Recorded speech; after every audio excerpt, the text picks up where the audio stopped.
You spend the entire offseason building an absolute defensive masterpiece. You completely overhaul the blueprint. You execute blockbuster, earth-shattering trades to bring in elite lockdown perimeter talent like Sauce Gardner, and you convince veterans like Charvarius Ward to suit up in your colors. You invest millions of dollars and countless hours in the film room to construct a secondary specifically designed to survive a brutal, unforgiving opening schedule. The Indianapolis Colts did exactly that. They built a defensive machine. But in the National Football League, the margin between a master plan and absolute chaos is razor thin. Just days before the opening kickoff, a massive wrench has been thrown into the gears. We are diving into a breaking suspension that completely fractures the Colts' defensive strategy for Week 1. This is not just about losing a depth piece. This is about the terrifying domino effect it creates against one of the most explosive offenses in football. We're looking at a complicated legal backstory, a sudden, glaring vacuum on the depth chart, and a ripple effect that forces an entire coaching staff to scramble at the worst possible moment. The reality of the situation set in the moment this report dropped from NFL insider Adam Schefter. Colts cornerback Cam Taylor-Britt was suspended 1 game for violating the NFL's personal conduct policy. When a notification like that hits a head coach's desk in late August, it does so much more than just shuffle a few names around on a whiteboard. It forces a defensive coordinator to essentially tear up the highly specialized sub-package blueprints they've spent all of training camp perfecting. In the modern NFL, the chess match against an elite opposing offense is a game of highly specific matchups.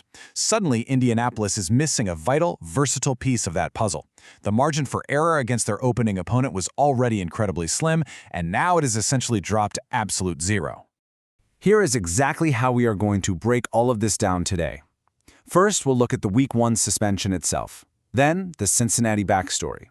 After that, Taylor-Britt's track record, shifting the depth chart. And finally, the long-term outlook for this defense. Starting off with Section 1, the Week 1 suspension, sitting out the home opener. The league office has officially handed down a 1-game suspension to Taylor-Britt, ruling him out for the Colts' highly anticipated home opener against the Baltimore Ravens at Lucas Oil Stadium. Make no mistake, this is a massive, immediate blow to the defensive game plan. You absolutely do not want to be shorthanded in the defensive backfield when John Harbaugh brings a physical, dynamic, championship-caliber squad into your building. Opening day sets the tone for your entire season. The energy under that roof is going to be electric, the stadium will be deafening, and every single defensive snap is a high-wire act of communication and execution. Missing a seasoned veteran in this specific high-stress environment forces unproven players to step directly into the spotlight against a Baltimore offense that is literally engineered to expose exactly that kind of vulnerability in the secondary. However, when you dig into the specific rules of the NFL's collective bargaining agreement, there is a crucial silver lining here for the team's preparation. While Taylor-Britt is barred from taking the field for the opener, league discipline protocols actually allow him to continue practicing throughout training camp. He is fully permitted to play in preseason games to stay conditioned, and he will be eligible for full reinstatement the exact day after Week 1 concludes. This distinction is absolutely vital. It means he isn't being banished from the facility during the critical team-building months of the summer. He can still sit in the film room with the defensive backs, he can still take vital practice reps, call out adjustments at the line of scrimmage, and build on-field chemistry with a secondary that has seen a staggering amount of roster turnover this offseason.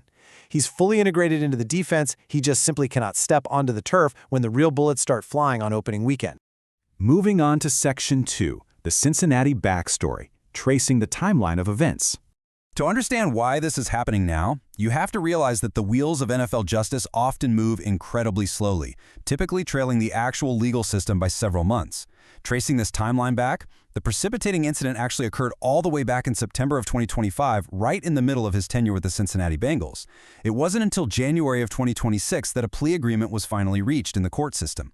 Fast forward to March, and the Indianapolis Colts sign him in free agency, doing so with their eyes wide open, fully aware that this situation was lingering and a league review was actively ongoing. Finally, the NFL's hammer drops in August of 2026. This kind of delay is entirely standard operating procedure for the league office, which strongly prefers to let the local legal system fully run its course before initiating its own definitive disciplinary procedures under the personal conduct policy. So what exactly triggered this entire sequence of events? We have to look back to September 2025. Authorities arrested Taylor-Britt in downtown Cincinnati after he allegedly performed a burnout in his vehicle directly near the Bengals' Paycor Stadium. At the time of the traffic stop, the responding officers also discovered that he was operating the vehicle without a valid driver's license. This mid-season incident immediately hovered over him for the entirety of his final year in Cincinnati. It was a highly public moment in a football-crazed city where players are under a microscope. It places off-field decision-making under intense, immediate scrutiny by local authorities, the local media, and ultimately the NFL's disciplinary committee in New York. By January 2026, the legal process reached its conclusion, and it did not go the way the defense hoped. In many similar traffic-related infractions involving high-profile professional athletes, the outcome often results in a hefty fine or a mandate for community service. But in this specific instance, the presiding Hamilton County judge entirely bypassed the defense attorney's formal request for community service. Instead, the judge issued a firm 5-day jail sentence. Now, while 5 days was significantly less than the harsh 30-day maximum penalty allowed under Ohio state law for reckless driving, it was undeniably a stern and highly visible legal resolution. A judicially mandated jail sentence, no matter how brief the duration, essentially guaranteed that the National Football League would follow up with their own definitive disciplinary action once the offseason rolled around. The league simply cannot ignore a jail sentence under the personal conduct policy, and the Colts knew this day was coming. Let's move to Section 3, Taylor Britt's track record, the Colts' offseason investment. So, if the Colts front office, led by General Manager Chris Ballard, fully knew that this legal review was pending and that a suspension was almost a statistical certainty, why did they eagerly bring him on board anyway? It all comes down to the financials and the immense upside. In March, Indianapolis secured Taylor Britt in free agency on a 1-year, $1.4 million contract. In the context of modern NFL salary caps, where elite, lockdown cornerbacks are routinely demanding upward of $20 million a season, this $1.4 million figure is absolute pennies. It is the ultimate low-risk, high-reward move. The Colts desperately needed experienced, battle-tested depth in their secondary, and for just over $1 million, they secured a player who has spent years functioning as a highly capable, every-down starting cornerback in this league. But beyond the bargain price tag, there is a very specific, strategic reason he was targeted by this coaching staff. The real draw is his incredible pass production under current Colts defensive coordinator Lou Anarumo. This isn't just a random signing, it's a reunion of two men who know exactly how the other operates.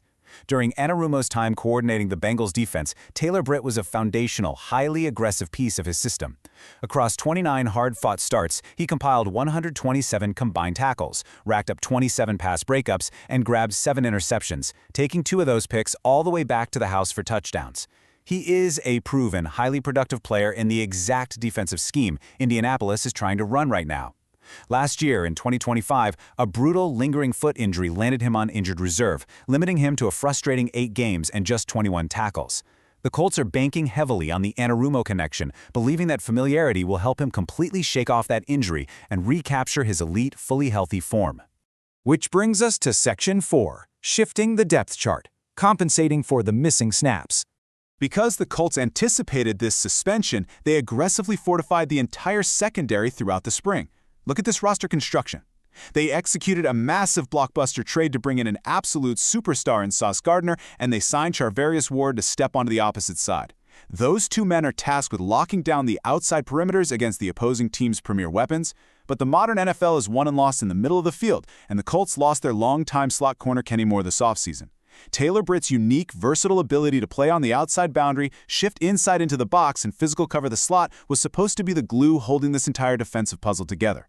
With him suspended for Week 1, there is a sudden, terrifying vacuum in the rotation. It leaves a critical gap in the middle of the defense, placing immense, immediate pressure on rotational guys like Jonathan Edwards and Mickey Blackman, or bubble roster players like Jalen Jones. These guys suddenly have to step up, communicate flawlessly, and execute a highly complex defensive scheme on the biggest possible stage without their veteran safety net. And this makeshift depth is going to be tested immediately and violently right out of the gate.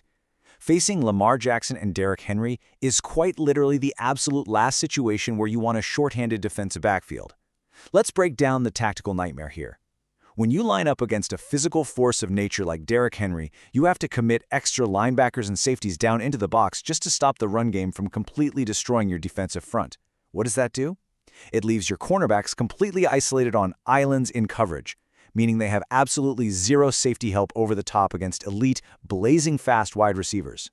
To counter this, modern defenses rely heavily on nickel and dime subpackages, where they pull heavier linebackers off the field and bring in a 5th or 6th defensive back to handle the speed and stop the pass. Not having a physical, versatile, short-tackling cornerback like Taylor Britt available to deploy in those crucial nickel and dime packages, especially against Lamar Jackson's unparalleled ability to break the pocket and extend plays, is a massive schematic disadvantage.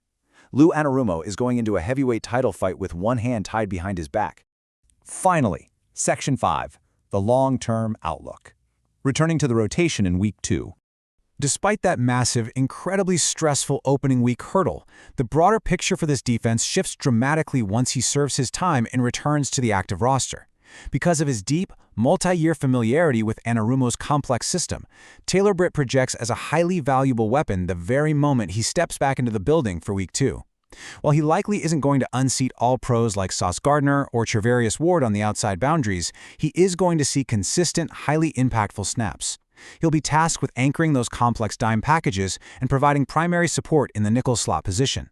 And make no mistake about it, in today's modern pass-heavy NFL, where offenses routinely trot out 3 and 4 elite wide receivers on every single play, your third and fourth cornerbacks are essentially full-time starters. And the Colts are going to absolutely need every ounce of his veteran experience because their schedule offers zero breathing room. Take a look at this absolute gauntlet. Immediately after surviving the physical, bruising punishment of the Baltimore Ravens, they have to face Patrick Mahomes and the Kansas City Chiefs' aerial assault in Week 2. Then it's C.J. Stroud and a completely loaded Houston Texans roster in Week 3, followed by the dual-threat electricity of Jaden Daniels and the Washington Commanders in Week 4. And if they survive all of that, it's capped off by a brutal physical battle against the Pittsburgh Steelers in Week 5. That is a relentless month-long stretch against elite, game-changing quarterbacks who will relentlessly stress a secondary both vertically down the field and horizontally in the flats on every single week.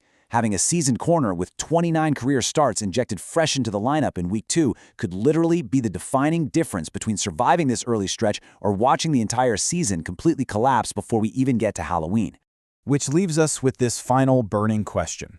Once he serves his time, shakes off the lingering rust from that frustrating 25-foot injury, and finally steps back onto the turf in Week 2, could this reunion with Lou Anarumo be the exact missing piece that pushes the Colts secondary to true championship-level status?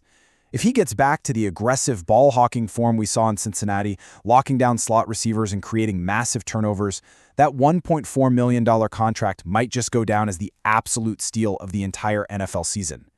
Thank you so much for diving into the strategy and the stakes with us today right here on NFL Nexus. If you love deep, cinematic breakdowns of the absolute biggest stories hitting the gridiron, make sure you hit that subscribe button, drop a like on this explainer, and comment your opinion down below. How much will the Colts truly miss Taylor Britt's tackling and versatility against Lamar Jackson and the Ravens? We want to hear from you. And if you want to take your support to the next level, consider becoming a member of the channel. Until next time, keep analyzing, and we'll see you in the next explainer.